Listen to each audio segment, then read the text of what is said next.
بسم اللہ الرحمن الرحیم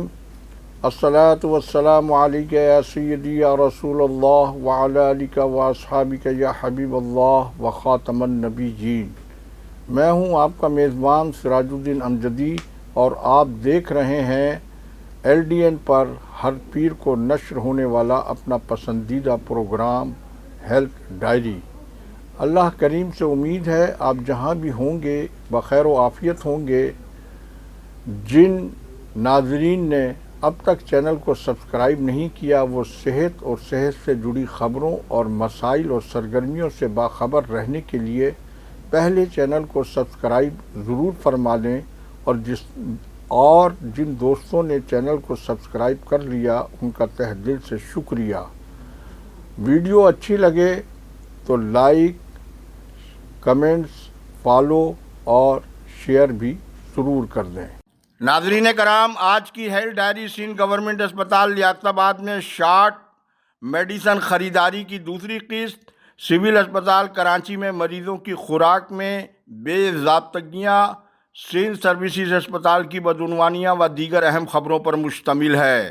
ناظرین کرام، گزشتہ کل کی خصوصی رپورٹ میں DG سندھ کی سندھ گورنمنٹ اسپتال لیاقت آباد کی آڈٹ رپورٹ کے مطابق آپ کو بتایا گیا تھا کہ میڈیسن کی خریداری میں شارٹ ادویہ خریدی گئیں اور قانون قاعدے کے مطابق مذکورہ سنگین بے ضابطگی پر کوئی تادیبی کارروائی بھی عمل میں نہیں لائی گئی۔ پہلے ایک بار پھر ہماری اسکرین پر اس حوالے کی دوسری قسط میں آڈٹ رپورٹ کی مصدقہ نقل ملاحظہ فرمائیں۔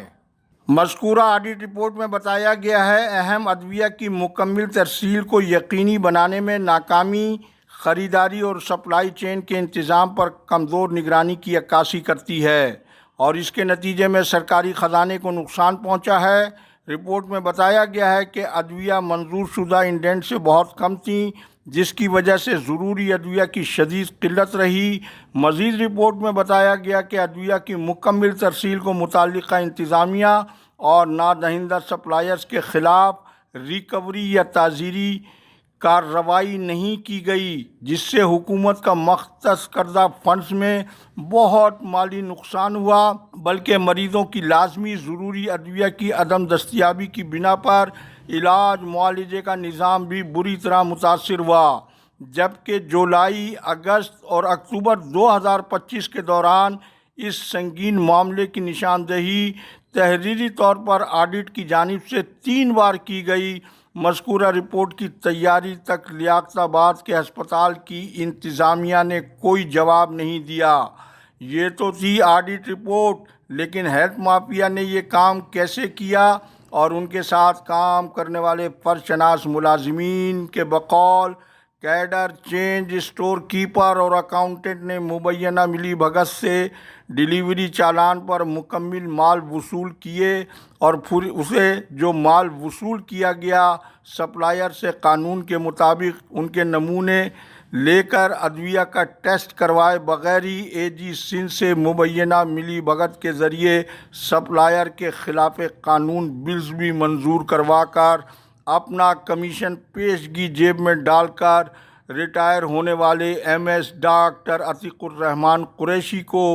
چونکہ Makhdoom Bilawal housing society Korangi crossing میں ان کا بنگلہ ریٹائرمنٹ سے پہلے مکمل کرانے کی یقین دہانی مافیا کی جانب سے کرائی گئی تھی، لہٰذا ہسپتال سے AG سندھ کے لیے ندیم احمد نے بطور بروکر ایک مضبوط آدمی کو مقرر کیا۔ یہ تمام باتیں اسٹاف کے ان فرشناس ملازمین نے نام نہ ظاہر کرنے کی شرط پر بتائی ہیں۔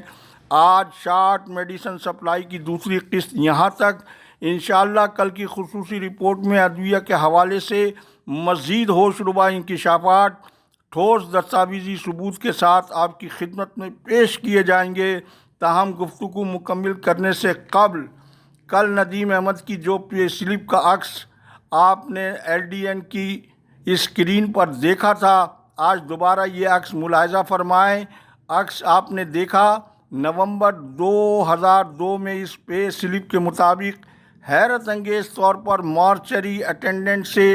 یہ کیڈر چینج کروا کر بحیثیت جونیئر کلرک دوبارہ بھرتی ہوئے۔ ان کی تاریخ پیدائش 15 جولائی 1966 ہے، جس کے مطابق ان کی ریٹائرمنٹ 14 جولائی 2026 بنتی ہے۔ قانون کے مطابق ندیم احمد کی گریڈ 17 میں ترقی قواعد کے بجائے چمک کی بنیاد پر ہوئی ہے، لہذا گریڈ 17 کی ترقی میں مذکورہ کرمنل ایکٹ میں ریٹائر ہونے والے ڈاکٹر وقار محمود میمن بھی برابر کے شریک بتائے جاتے ہیں، جنہوں نے ندیم احمد کی غیر قانونی ترقی کی درخواست کو چمک کی بنا پر سرد خانے کی نظر کر دیا ہے، جبکہ مذکورہ ملازمت کے دوران ندیم احمد کی آمدنی سے زائد اثاثہ جات اور ان کی کمپنیوں کا میگا اسکینڈل ان کی خلاف قانون ترقی کا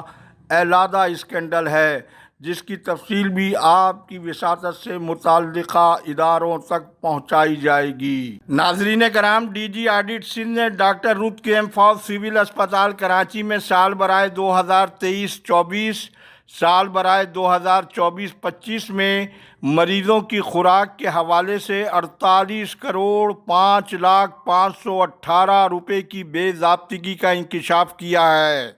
مزید آگے چلنے سے قبل ہماری اس خصوصی رپورٹ کے حوالے سے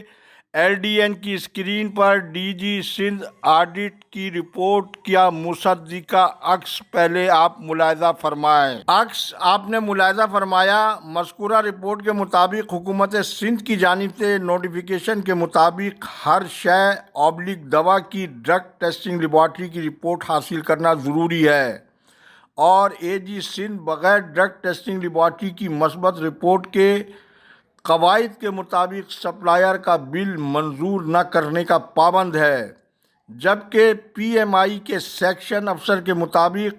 مورخہ 2 جنوری 2011 مورخہ 21 اپریل 2012 سیل محکمہ صحت کے ایک نمائندے کو فزیکل تصدیق کے لیے جوائنٹ انسپیکشن کمیٹی کے ممبر کے طور پر شامل کیا جانا چاہیے۔ اسٹورز کی رسید کی مشترکہ جانچ پڑتال کے لیے تمام اکاؤنٹس کو ادائیگی کرنے سے پہلے پروڈکشن اکاؤنٹس پر بلز بھیجے جائیں گے۔ جوائنٹ انسپیکشن رپورٹ پر دستخط شدہ کاپی منسلک ہوگی۔ آج رپورٹ کے مندرجات یہیں تک، تاہم یہ محکمہ صحت سندھ کا بہت بڑا المیہ ہے کہ سالانہ اربوں روپے کے سول اسپتال کے بجٹ کا یہ سب سے بڑا تدریسی اسپتال، جہاں گریڈ 18 کے اکاؤنٹس آفیسر کی اہم اسامی تاحال خالی ہے۔ کئی سال تک یہ اسپتال شعبہ حساب کے اہم ڈپارٹمنٹ کو وہاب اللہ یوسفانی کو ڈائریکٹر فائنانس کی جانب سے ریلیو کرنے کے بعد ایک پرچی کلرک کے رحم و کرم پر چلتا رہا ہے۔ سابق سیکریٹری ریحان اقبال بلوچ نے 17 گریڈ کے 18 accounts officer Sindh public service commission کے ذریعے جو بھرتی کیے ہیں، وہ میرٹ کے بجائے سفارش اور زر کے زور پر آئے ہیں۔ سول اسپتال میں اسی حادثے کے نتیجے میں تعینات ہونے والے وقار بخاری، جنہیں اپنی ذمہ داریوں کا تو شاید کوئی علم نہیں، لیکن وہ کم سے کم وقت میں اپنی عطا کردہ رقم کو جلد از جلد سمیٹنے کی فکر میں نظر آ رہے ہیں۔ باقی اس حوالے سے کراچی پریس کلب پر پبلک سروس کمیشن کے امیدواروں کے احتجاج کی ویڈیو کی ایک جھلک بھی آپ ملاحظہ فرما لیں۔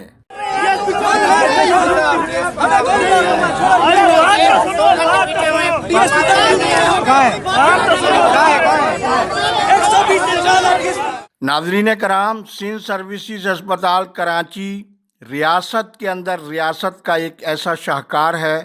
جس کی لگام خود ساختہ متنازع ڈیفیکٹو ایم ایس وہاب اللہ یوسفانی نے محکمہ صحت سندھ میں کرپشن اور لاقانونیت کی تاریخ کو بدل کر رکھ دیا ہے۔ سروسز ہسپتال کی تاریخ میں یہ پہلی بار ہوا ہے کہ بلا ناغہ 2 سال سے مریضوں کی خوراک کا ٹینڈر بھی نہیں کیا گیا اور نہ ہی اس کام کو تاحال انجام تک پہنچایا گیا۔ سوال یہ ہے کہ حکومت سندھ محکمہ صحت کی جانب سے مریضوں کی خوراک کا اہم ترین بجٹ کہاں کس کے کھاتے میں گیا ہے، کس نے اس بہتی گنگا میں ہاتھ دھوئے اور قومی خزانہ کس کی جیب میں گیا، اور ہسپتال کی کس انتظامیہ کے تحت اکاؤنٹنٹ جنرل سندھ نے بغیر ٹینڈر کے مریضوں کی خوراک کے بلز کس قانون کے تحت منظور کیے اور چیکس بھی جاری کیے گئے۔ اگر ایسا نہیں ہوا ہے تو دوسرے معنوں میں مذکورہ بجٹ ضائع ہو گیا، جس کا مطلب یہ ہے کہ ایل ڈی این کی جانب سے مذکورہ ہسپتال کی ہونے والی رپورٹنگ، جس میں میڈیکل آکسیجن گیس کے میگا کرپشن سے آج تک کی مختلف کرپشن کی رپورٹنگ درست اور سچ ہے، جس کی تصدیق ڈی جی آڈٹ کی میڈیکل گیس کی اعتراضاتی رپورٹ سرکاری ریکارڈ پر موجود ہے۔ اس وقت منظر کچھ یوں ہے کہ gazetted M S doctor Shumaila Siddiqui Sohail Qureshi جیسی اچھی کیریئر کی حامل خاتون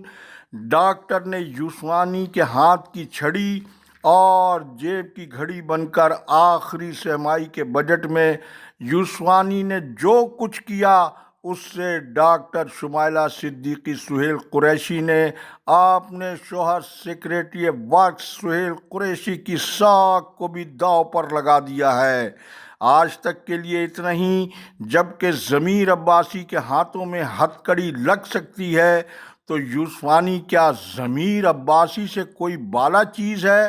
وقت بدلتے دیر نہیں لگتی جب اپنا سایہ بھی ساتھ چھوڑ جاتا ہے۔ مزید ہوش ربا تفصیلات انشاءاللہ کل کی خصوصی رپورٹ میں۔ اللہ حافظ۔ پاکستان زندہ باد، کرپشن مردہ باد، عوام و افواج پاکستان پائندہ باد۔